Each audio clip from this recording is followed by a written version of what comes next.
Today we cover Buffalo. Racing to average, the Josh Allen evolution will not be televised, and a looming Daboll disaster. This is the 3 keys to the Buffalo Bills, brought to you by Football Unlocked. Now, I've lived my whole life in eastern, western, and southern Wisconsin, except for one glorious year. For one glorious year, I lived amongst the Buffalo Mafia.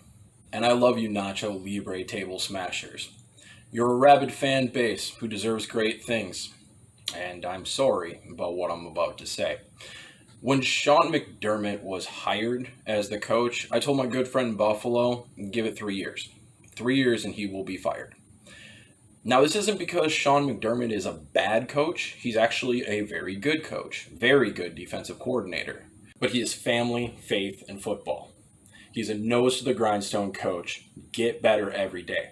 I personally love that type of coach. But we have to acknowledge the fact that those coaches are going the way of the dinosaur in the NFL. And why is that? Well, let's talk about Phil Jackson, the Zen Master.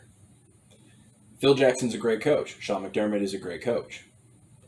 But Phil Jackson is legendary because of his ability to manage personalities. He knows when to step on the gas and ask for more. He knows when to back off and let them coast.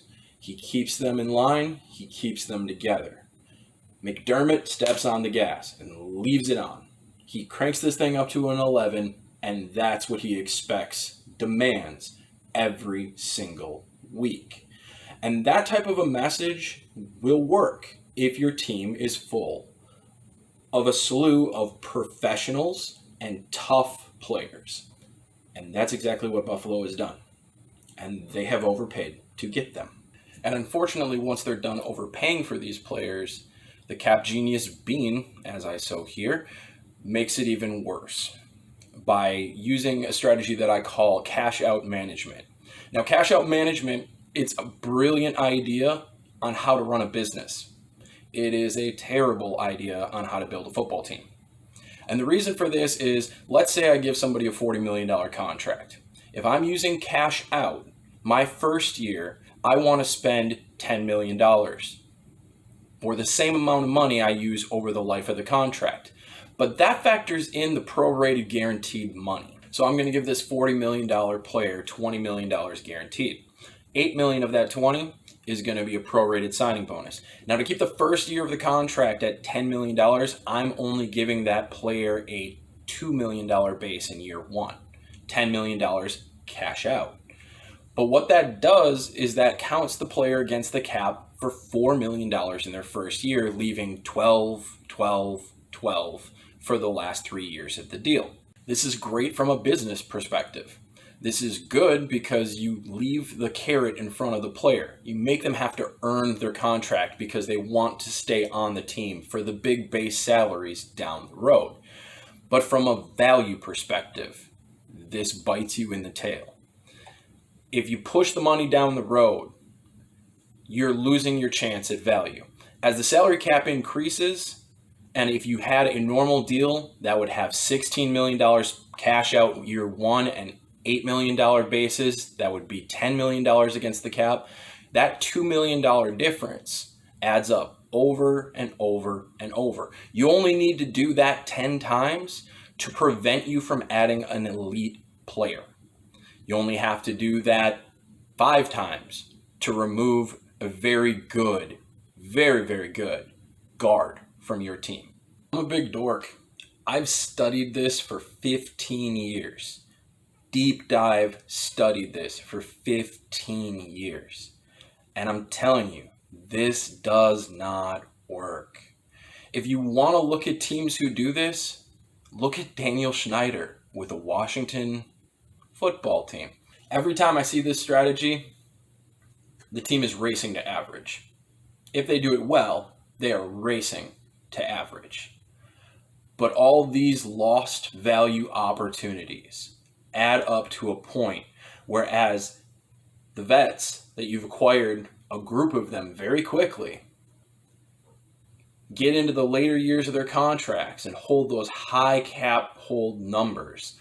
Your youth starts to come up, and now you need to pay them. So what happens is you bleed talent.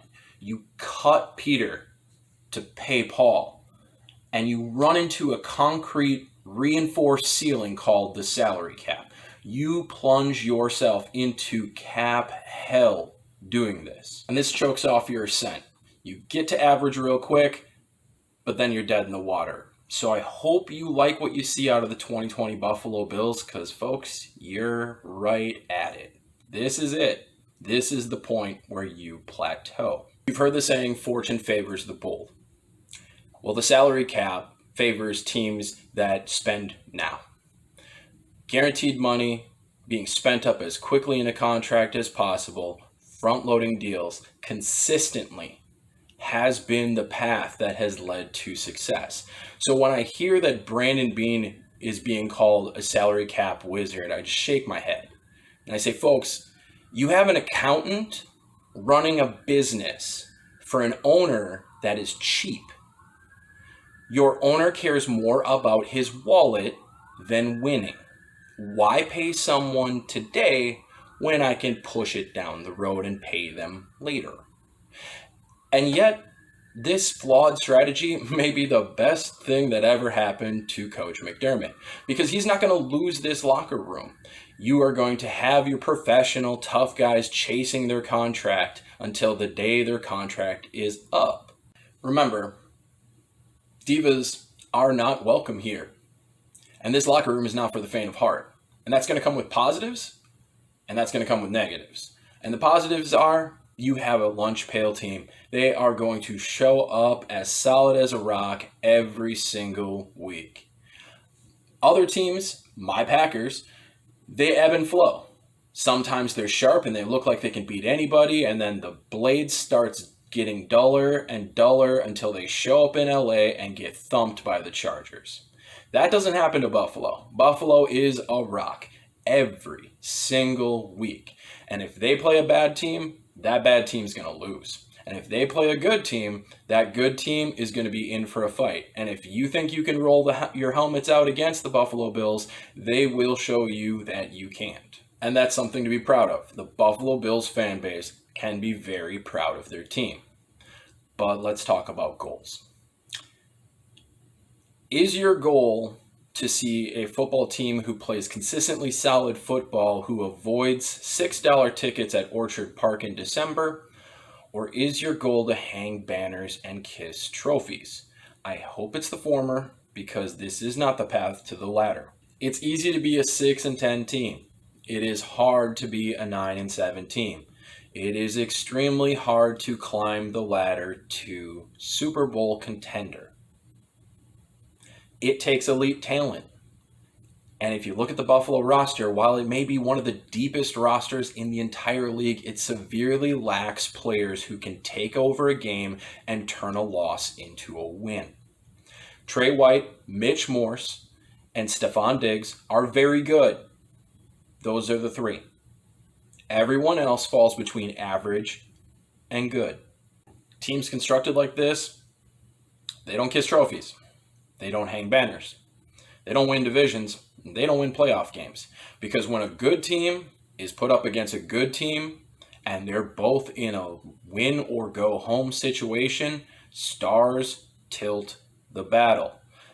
And Buffalo, you just don't have any. So let's look at why this 10-6 team, I'll call you 11-5 because you didn't play against the Jets the second time. But this 11-5 team isn't going to be better, even though they're better. Last year, the Buffalo Bills, they won 10 games. We can say it's 11. 5 of those games were collected against 4 of the 5 worst teams in the league. The Bengals, Washington, the Giants with Betcher, and twice against the hapless Dolphins. They also lost or won 3 more games against quarterbacks that were benched. Marcus Mariota, in the game before he was benched, was terrible. And they also had a kicker in that game who missed 4 field goals, and Vrabel made one of the worst coaching decisions of the entire year in kicking the 4th field goal after the rain instead of going for it on a 4th and 4 with 6.5 minutes left. Buffalo won by 7, 4 missed field goals. They also played against Mason Rudolph, who didn't deserve to wear a Pittsburgh helmet. He was so bad that he got benched for a boy named Duck. He was so bad that the Pittsburgh Steelers regretted cutting Dobbs. And then they also played Brandon Allen, the 3rd string quarterback for the Denver Broncos, on the East Coast at noon, where Denver traditionally struggles. That is 8 of 10 wins against terrible teams or terrible quarterbacks. And the terrible quarterbacks plays into the defense that they play. They play zone consistently. And quarterbacks who beat zone are your rhythm and timing passers. They are your professionals. They are the people who can read a defense and get the ball out quickly. That's not 2nd and 3rd string backups. That's not terrible quarterbacks like Mason Rudolph and Mariota.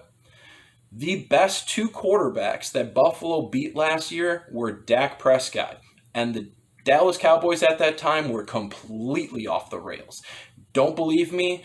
The next week, 7 days later, they went to Chicago and lost to Chicago when they were playing for their division. The best quarterback after him that they beat was Sam Darnold in week 1 when he had mono. They didn't beat Lamar. They didn't beat Brady either time. They didn't beat Wentz. They didn't even beat Baker Mayfield, and he was rough last year. The Buffalo Bills last year beat one playoff team who was in the midst of a 2-4 start with the wrong quarterback in, and Tannehill changed that season, vaulting them into a 9-3 run before losing in the AFC title game. And I won't call them lucky. You make your own luck. But if that isn't the softest underbelly of a schedule I've ever seen, then I don't know what is. If you look at the 2020 schedule, how many quarterbacks does Buffalo play that are worse than what they saw from Baker Mayfield last year? 3. You have the Miami Dolphins, who have gotten dramatically better and will be dramatically better by the time Buffalo sees them. And you have Tyrod or Herbert with the Chargers. In 2019, you had 8. In 2020, you have 3. And being the team that Buffalo is, from average to good, you're not going to blow average teams out of the water. You're going to be in a dogfight with every single one of them. And that is going to put you on the verge of losing that game. If they have somebody who can have a star moment and step up, that can tip the scales. So Buffalo, you're an 8-8 team. You're closer to 6-10 than you are to Super Bowl contender. You're more likely to go 6-10 than to win a playoff game. So while Buffalo did get better, and they absolutely did get better, so did the Dolphins, who, when they settle into this defensive scheme that Buffalo doesn't like playing against, are going to be a pain. And so did the Jets. Their offensive line is significantly better. And sorry, I know you don't want to admit it, but they also have the better quarterback. This simply isn't the same schedule. This isn't going to allow them to will their way to wins. There aren't 8 cupcakes sitting there for you to push over. This is going to be a much more difficult year for the Buffalo Bills. In fact, the schedule strength for everyone in the East seems pretty solid. And I expect this division to be won by the first team who can get to 9 wins. Unfortunately for Buffalo, that's going to be New England. Yes, New England. Even if they lose Cam and have to turn to Hoyer, New England is the favorite to win this division. And if you're mad about that, when was the last time you beat them? The quarterback was Brissett. You can't score against New England. New England is a better team. But maybe, Josh Allen evolves his game and steps up and becomes a superstar quarterback. Once again, I have to be the bearer of bad news, because the Josh Allen evolution will not be televised, because it will not happen. When Josh Allen came out in the draft, I had him as a late first-round pick. There were positive traits, his big arm, his size, his mobility, and there were negative traits, his progressions, notably his progressions. his overextended stride step, his overtaxed throwing arm that led him away from being able to show adaptable mechanics. A quarterback's adaptable mechanics are their ability to throw in off-platform situations. And because Josh Allen uses his arm and his stride step for most of his torque instead of his hips and his wrist, he struggles in this area, specifically on the deep ball, and very badly when moving to his left. Now, despite all these positive and negative traits, it added up to a starter in the right circumstance, in my opinion. I gave him a quarterback grade of a 1-win quarterback, which is clearly a starter in the NFL. And I, as I said, had him in the late first round. But what if he evolves to get better? Folks, I'm going to tell you right now, it is extremely rare for a quarterback to actually evolve. And you hear it all the time. Pundits will tell you all the time, oh, he's evolving, he's getting better. And I think that's because of two different reasons. The first reason is that we forget the quarterbacks who don't. There are so many quarterbacks who come and go and fade into oblivion, but the ones who actually get better are burned into our psyche as fans, and the hope is within us that our quarterback is one of those guys. Now, most of the quarterbacks who actually did evolve had specific traits that allowed them to evolve. It wasn't an evolution in progressions. It wasn't a tempo of the game. It was something that was slightly wrong in their mechanics that was easily fixed. And Josh Allen is not in that category. The second reason is that they misuse the word evolve. They mean adjust, but they say evolve. Now, when you look at quarterbacks who come out of college, you see the physical traits and you see the mental traits. And the physical traits show up right away. Those just transition to the NFL. But the mental traits take a while. And when you see a quarterback coming from college, when they played at college at a level of mental traits, they'll come into the NFL below that level, and most often they will slowly work their way back to being where they were in college. They rarely jump to a higher level of operating in the pro game than they were capable of in the college. They have to adjust what is within them to the speed of the NFL. The physical traits, they show up immediately. And Josh Allen's strengths are physical, not mental. When Josh Allen was at Wyoming, they brought in Craig Bohl, the man who started the development on Carson Wentz, to polish him up and make him a pro-style quarterback. And in the first year, Craig Bohl did the right thing. He put him in positions where he could succeed, and he gave him limited progression reads so that he could struggle his way into adapting or improving that talent. And when he did that, Josh Allen was 2 steps behind on his progressions constantly. He would see windows, he would see wide receivers breaking open 2 steps late, and then he'd load up the cannon and he'd force the ball in, which would cost him accuracy and would put the ball in harm's way. So when he went into his junior year, he had a full off season to work on this, and Craig Bohl said, let's take the next step forward. We are going to run full field progressions. And that lasted 1 game. 1 game. And you saw that being bled out of the Wyoming offense very quickly. It became apparent to Bohl that Allen cannot run through progressions. Allen is a 1-read quarterback. He is a region read quarterback. So when he got to Buffalo, the first couple games with his mental adjustment and them asking him to read, he absolutely struggled. There were sack numbers piling up. He froze when he saw the blitz, and it was a struggle until he got injured. But then something very interesting happened for Josh Allen. When he came back, Daboll changed the offense. No, it wasn't Josh Allen settling in and speeding up. Daboll realized that his quarterback can't run through progressions. So let's get creative, let's get simple, and let's give you a man beater on one side and a zone beater on the other. You pick the side you're going to pre-snap. You make your 1 read. If it's not there, check down or run. Let's preserve ourselves. Let's make this functional. And after that showed much better results, Daboll went in on that full force for the next year. And in year 2, that's where you saw the gains from Allen. Daboll had created a system that catered to his quarterback. It's a very intelligent thing to do, a very humble thing to do, and it shows the capabilities of Daboll. But that also means that Josh Allen is maxed out. Now, hope springs eternal. He's working with Jordan Palmer. And when I hear Jordan Palmer, I sit up in my seat. You should too. Anytime you hear Tom House or Jordan Palmer, those are the dudes. Those are the guys who can unlock what is within your quarterback, who understand adaptable mechanics, who understand the ways to make your quarterback better. Unfortunately, when I hear the name Jordan Palmer or Tom House, I also think about what is capable. If they shorten the stride and untax the arm on Josh Allen, they run the risk of turning him into Blake Bortles. Can't do that. Can't risk that. So the hips are always going to be tight.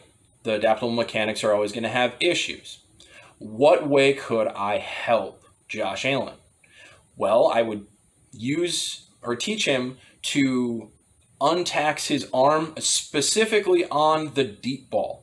If I can get him leading wide receivers instead of trying to gun them down, he will put more air under the ball. He will make it more accurate deep passes. And this could make him a little bit better. It's a good change to work on. And from the tape I've seen of him in camp, I would say that they're trying that to an extent. Obviously, I don't have enough footage to be certain of it, but it seems like he's doing a little bit more of a lower arm slot and an arm whip instead of just driving that ball in there. The second thing I would hope that they could work on, I didn't know. There was nothing. You can't just make a quarterback learn progressions. You saw this with Tannehill. You've seen this with Trubisky. When Tannehill played for Bill Lazor under Adam Gase, he had the regional reads built into the offense, and he was fine. And the more and more this offense went towards Adam Gase, the worse and worse Tannehill got. And then all of a sudden he shows up in Tennessee with Arthur Smith, who is a regional read quarterback, and he shined because that's what he can do. Mitchell Trubisky is being asked to read the field. That's not who he is. When Mitchell Trubisky came out of college, his reads were ahead of Josh Allen, and he still hasn't improved at all. He was less experienced than Josh Allen, and he still hasn't improved at all. Basically, when you are looking at a quarterback coming out of college, Dennis Green's infamous saying, "They are who we thought they were," is what you should go ahead with. So I found out that Josh Allen is working on something else with Jordan Palmer. And it comes from Josh Allen himself. Josh Allen stated that he is working with Jordan Palmer on getting his reads pre-snap on the right side of the field. That means he is making mistakes pre-snap on if he should take the man side or the zone side. He is picking the wrong side. He is entering his third year into the NFL, and he still doesn't have his pre-snap reads down. The progressions aren't coming, folks. The evolution to a full field reader, the evolution to a quarterback who throws with elite level of adaptable mechanics, it's not in him. He is who you know him to be. And that's not going to change. What does this mean for Josh Allen? It means he is who he is. Is he a bad quarterback? No. He's a one-win quarterback. If he improves his deep ball a little bit, then he's a one-win quarterback with a slightly better deep ball. The good news for Buffalo is that your offensive coordinator is using your quarterback the right way. The bad news for Buffalo is that when you do something creatively simple, teams start to figure this out, and it's going to put stress on Daboll to find new ways to get the ball moving.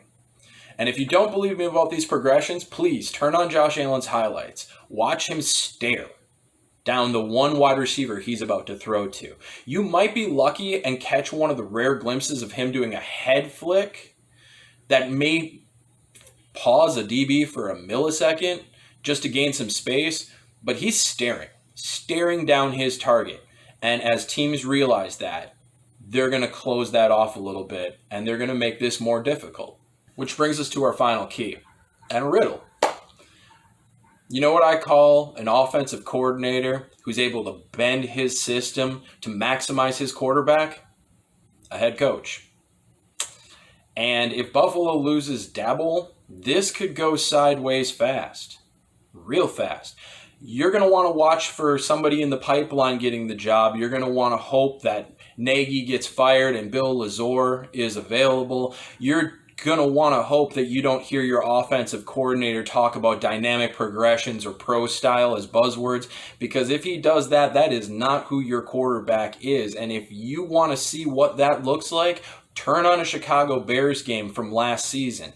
That's what that looks like. Because if you use Trubisky the proper way, he's actually a shade better than Josh Allen. Losing Daboll and replacing him with an offensive coordinator that doesn't understand your limited quarterback, it could be a looming disaster that could ruin everything that Buffalo has built to this point. Now, for a quick hitter, I know people love Stephon Diggs in Buffalo, but you have to understand that when you have a one-read quarterback, more weapons doesn't increase the production dramatically. You're going to look left, you're going to look right. If it's zone, if it's man, you pick your side.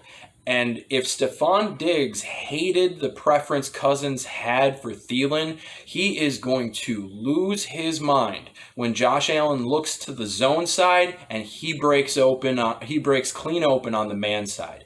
I fully expect this to be a player that McDermott cannot rein in, and I expect by the end of this season, you're going to hear "pay me or trade me" coming from Stephon Diggs' mouth. He is not going to like the fact that Allen can't find him on the field unless he's already looking at him. But there is one area where Buffalo has a chance to improve dramatically that you can hopefully hang your hats on. And this is on the right side of the offensive line. I was extremely high on Cody Ford when he came out of the draft. And I was on the phone with a Buffalo friend tuning in for the first game, Indianapolis versus Buffalo. And 10 plays in, I said, yeah, you're going to need to move him to guard. I was adamant he was a right tackle, and after 10 plays, I was wrong. I wanted them to play Nyshak at right tackle, but if you look at how he projects and you look at how his talents stack up in this league, he could be a very, very good right guard. And when you have Darrell Williams on the roster, if by chance his knee can recover from the gruesome injury it dealt with, Mitch Morse, Cody Ford, Darrell Williams could be a group of horses that can carry your team in certain games. Now, will that help against the stout front of the Jets? No. Will it help against the newly stout front of the Miami Dolphins? No. Will it help against the Patriots? No. But there are going to be matchups where that trio can push you down the field by themselves if they are healthy and in the right position. So Buffalo, I know that was harsh, but we are being realistic. I want you to do better. I want Buffalo to be a good team. I want you to erase the Scott Norwood nightmare. I want you to erase the 4 Super Bowl losses. This league is a better place when Buffalo is good, but at Football Unlocked, we focus on what is real, what our eyes see, what is actually happening, what decisions are good, and what decisions are bad. So I know it wasn't positive, but it was factual. So feel free to leave your hate mail messages in the messages or comments below. I'll be posting 2 pictures of my time in Buffalo, and as always, make sure you leave us comments telling us how we can get better, because we're still new to this and we're looking to improve. We want this to be the product that you want to see.